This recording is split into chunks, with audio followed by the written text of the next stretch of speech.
आप सीखेंगे कि आप अपने जीवन में हर परिस्थिति का कैसे सामना कर सकते हैं।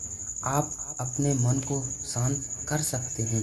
इस गौतम बुद्ध की कहानी से दोस्तों हमारे जीवन में मन के बिना कुछ सलाह विचार नहीं कर सकते, इसलिए मन को शांत रखना बहुत ही जरूरी है।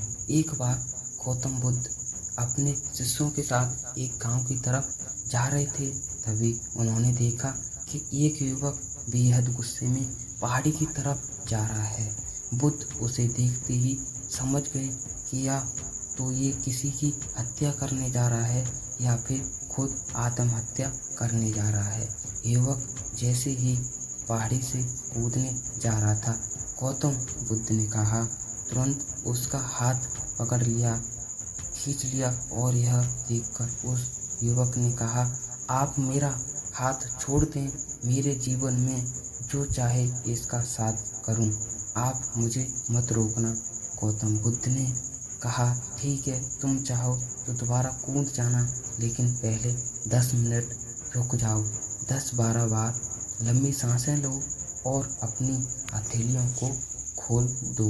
उसके बाद ही मैं तुम्हें दोबारा आत्महत्या करने दूंगा, उससे पहले नहीं। युवक बोला, आप मुझे बेकार ही इतना परेशान कर रहे हैं।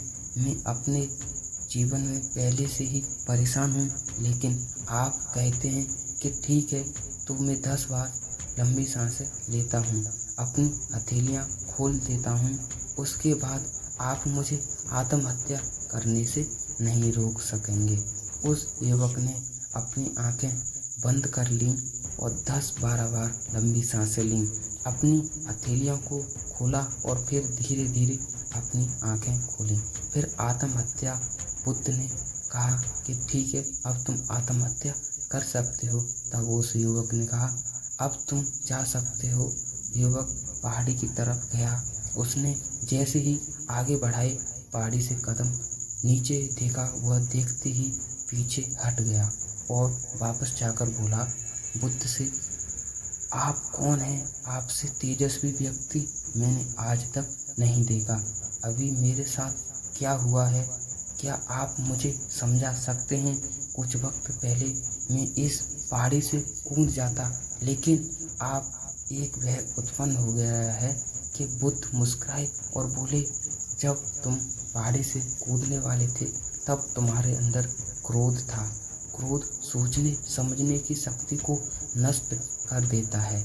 हमारी बुद्धि उस वक्त काम करना बंद कर देती है।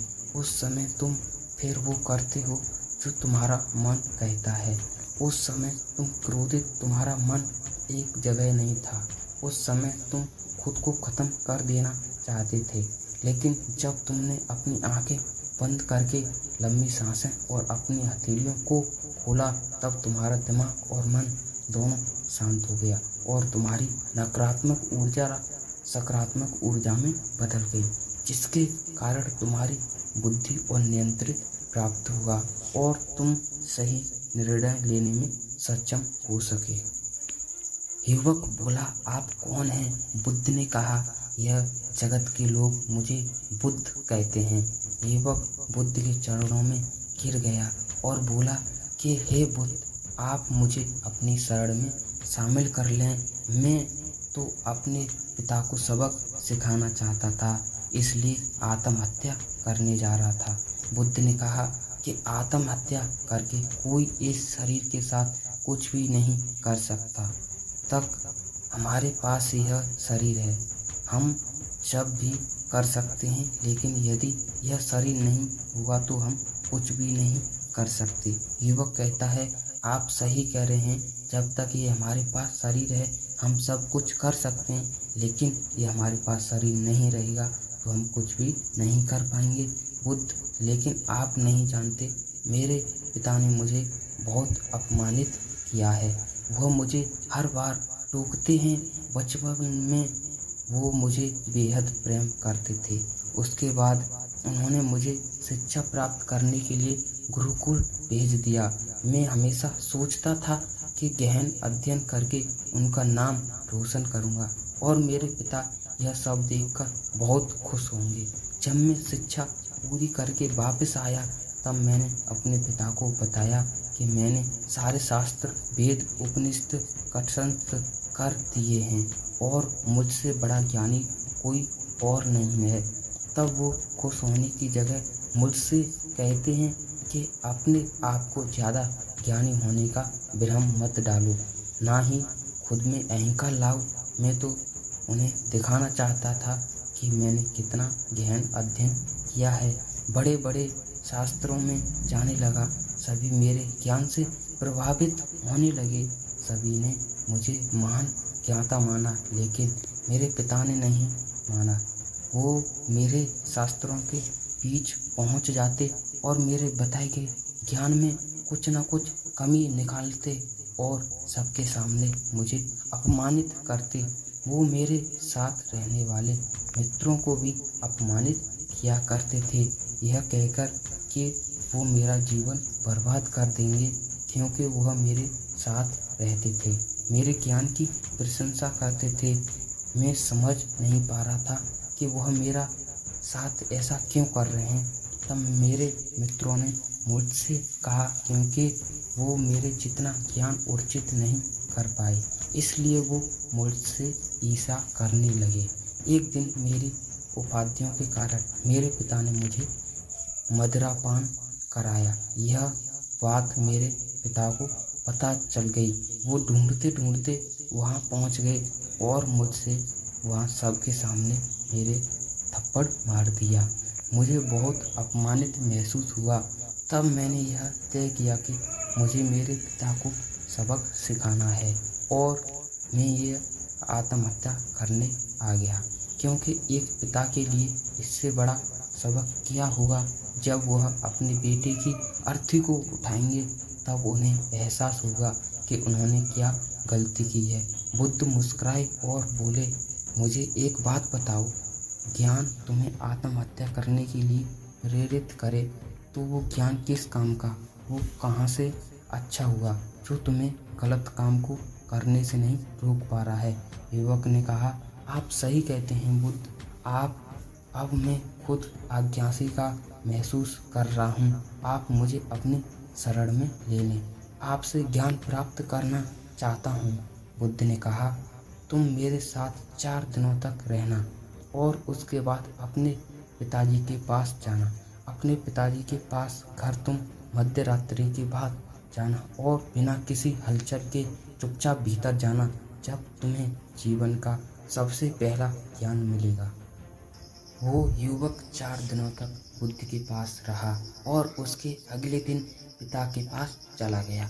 जब मध्य रात्रि वो अपने घर पहुंचा तो उसने देखा उसके पिताजी बिस्तर पर बहुत बीमार पड़े हैं और युवक ने उसकी माता उसके पिता से कहती है, तुम्हारी शक्ति के कारण आज मेरा बेटा मुझसे दूर है। अगर तुम इतने सख्त नहीं होते तो आज घर छोड़कर नहीं जाता। वो युवक अपने पिता की तरफ देखता है और वो देखता है कि जिनकी आंख में आज तक आंसू नहीं थे, आज वो नम आंखों में साथ बैठे उसके पिता कहते हैं, मैं दुख नहीं देना चाहता था, बस उसके अंदर अहंकार न आए उसे दूर करना चाहता था। तभी उसके अंदर की कमियों को वहाँ जाकर बताता था, ताकि मुझे सुन कोई और भी उसकी कमियों को जाकर नहीं बताता, उसकी कमी बता सके और उसे अपने ज्ञान पर कभी घमंड ना हो, क्योंकि व्यक्ति का अहंकार उसे हमेशा ले डूबता है। लेकिन उस भीड़ में मेरे सिवा कोई नहीं था जो उसके गलतियों के बारे में बताए। जब मैंने तय किया कि मैं उसे उसकी गलतियों के बारे में अवगत कराऊंगा, लेकिन वो मेरी ना सुनकर हमेशा अपने मित्रों की सुनता था। और एक दिन जब उसने मदिरापान किया तब मेरा दिल दुखा और तब मुझे लगा कि शायद मेरी परवरिश में कोई कमी थी। मैंने ही एक अच्छा पिता नहीं बन सका जो मेरे बेटे ने ऐसा किया।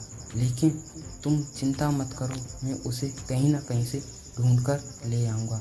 जितना प्रेम तुम मुझसे करती हो उससे ज़्यादा मैं उससे करता हूँ। युवक की माता कहती है कि मैंने उसे हर जगह ढूंढा लेकिन वो कहीं नहीं मिला।